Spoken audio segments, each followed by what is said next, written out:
of the movie, and I think that makes a big statement. I thought you have a cowboy hat on, and if you had a cowboy hat on now and a six-gun, you'd be the Gary Cooper of the modern times. Well, who doesn't want to hear a compliment like that? It's actually a fedora, not a cowboy hat, but it's a large brown fedora. That is true. What I like most about the cover is it's a brilliant piece of book design, by the way. The nation in a red puzzle, in the form of a puzzle piece with the words on it. No, government zero, no borders, no language, no culture. But I get what you're saying. Sometimes it feels like that, Ken. And the phone number, I gave you the phone number. Let me send you a free copy for Thanksgiving so you can put it on your, around the turkey. Put a copy on the table around the turkey, because everyone has liberal relatives who don't know what's going on. They have no idea what's going on. Thanks for the compliment. Oh, what should I talk about now? The countries that are eating dogs and cats. You want me to go into that heartbreak? I don't want to go into it. I can't take it. Cats and dogs are sent to slaughter. Can you believe the world we're living in? Killing, dismembering, cooking, and eating pet cats and dogs. Do you know where it's going on? Oh, you know it's going on in China and North Korea. That you know. Did you know it's going on in Switzerland? Switzerland is the last remaining Western country to allow the practice of dismembering, cooking, and eating pet cats and dogs. Did you know that? Switzerland. Yeah. Little old yodelers. They're eating their old cat and dog along with their fondue. They're having cat fondue. Dog meat is mainly used to make sausages and is thought to be a remedy for rheumatism. The favorite type of meat comes from a dog that is related to the Rottweiler.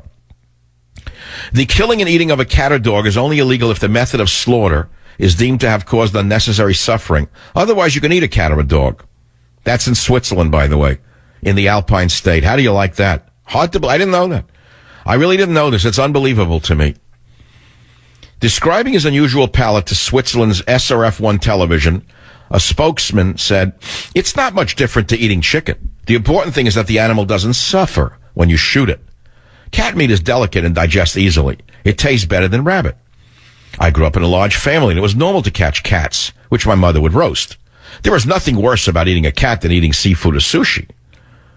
Now, a nutritionist said that there's no evidence that eating cat meat was bad for health. It all depends on what the animal has been fed on. Okay, you get the whole picture.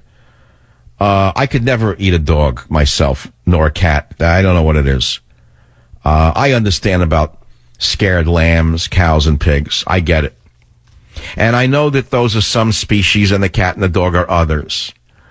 But I would argue that although all of these other animals, whether they be lambs, cows, or pigs, can have a degree of intelligence, and they are certainly sentient creatures that are terrified of dying, and they don't want to die. And I've been in a slaughterhouse. It's a terrible thing to see. The animals know they're going to die. It's a horrible thing to witness.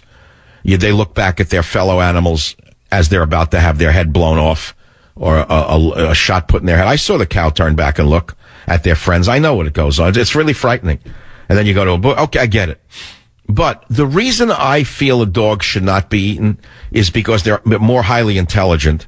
And I believe that when they're more highly intelligent, they feel more fear and they feel more pain. That's my opinion. It's that simple. Now, if you have a moral or ethical reason for not eating animals, I respect that. That's all. And if you're repulsed by the thought of eating Teddy or Felix the cat, well, don't eat any animals. We know in Asia, China, Korea, Vietnam, they eat dogs, and they torture them. In fact, the Koreans have a special dog meat breed called Narongi, which is bred for human consumption and verily kept as a pet. I understand all of this. It's an interesting topic, and I don't know that we even have to talk about it. But since I'm a dog lover, and I always have been since I'm a little boy, I've always had a dog. Funny thing in my life, I've always had a dog sort of next to me. Everywhere I've been in the world, I've lived with a dog. Would you believe it? I've always felt that they're a spirit that both, it doesn't guide me, but it does protect me. And I don't mean they can protect me in the sense that a 45 caliber handgun can protect me. What I mean is the dog has senses that obviously we don't have. They can hear things out in the street that I can't even hear. My little 10-pounder, he lays there at the foot of that bed. He's like, woof, woof, woof. I said, will you stop it? I'm trying to sleep. And he looks at me and goes, he hears it. So it's like, okay, they're like a burglar alarm with ears. Now, having said that, last night I had a bad dream that I let Teddy go and he got run over. Now, there's a reason for I had that dream. It's because every morning I usually take him out of the house and I let him run off leash around, the street, but not in the street. He's very well trained to run on the sidewalk, but he gets so excited before I let him go. He runs out of the garage and I say, wait. I make him look. Left, right. He didn't want to look yesterday. He shot right out of the garage across the street. Now, one of the moron kids who lives around here that speeds up and down the street, I'd like to puncture their tires, was shooting down the street by yakking on an iPhone. The dog would be dead. You understand what I'm saying to you? The stoner children who live in these neighborhoods. You think they look? You think the idiots look because they're driving around in their cars? They don't look at anything. They have their heads in the stupid iPhone. So from now on, I have to take the dog in the garage with the chain and the bicycle and manage it all. Now I have to hold him and say, wait a minute, then I have to look and then let him go. Another 2 minutes added to my burden. I'll be back. Join the Savage Nation. Call now, 855-400-SAVAGE, 855-400-7282. Savage. It is the Savage Nation. Only a minute and a half remain. Marion, KSFO, you have the final word. Fire away. What's on your mind? Yeah, I was just noticing that you didn't mention the trend in living together. I have two boys. They're 28 and 26. Most of their peers have lived together or had babies first, then lived together.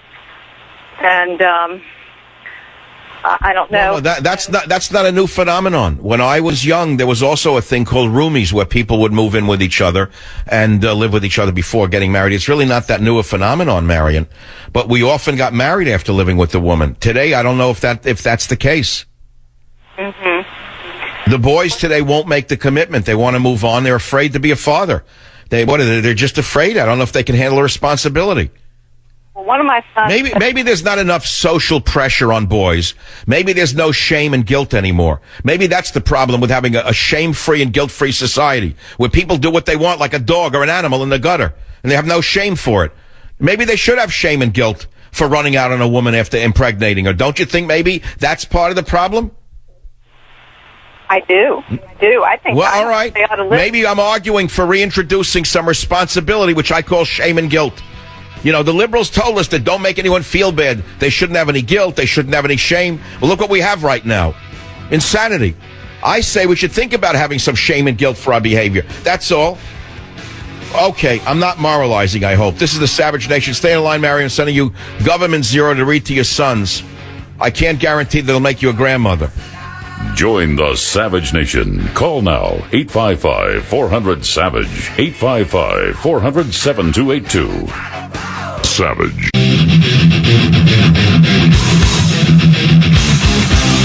Warning.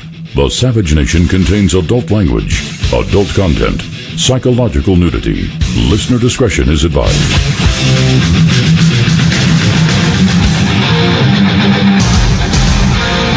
And now, America's most exciting radio talk show, The Savage Nation, home of unprotected talk, borders, language, culture.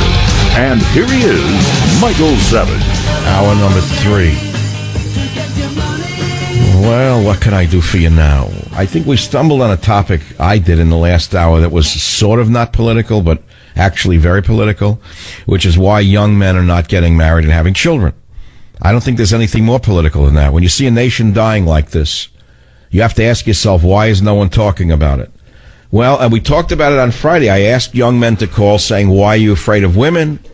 Are you afraid of being a father? What is it that's keeping you from having a family? Your father did it. Your mother did it. What, it wasn't good enough for them? If it wasn't for them, you wouldn't be here. They don't even think about it because there's no social pressure on young men to have children anymore. It's, I don't want to go into why. We all know why. We know what happened. It's hedonism, it's drug, sex, and rock and roll. It's a sense of no family, no continuity. And of course, look, I have to tie it into politics. You may not understand there's a bigger force at work here.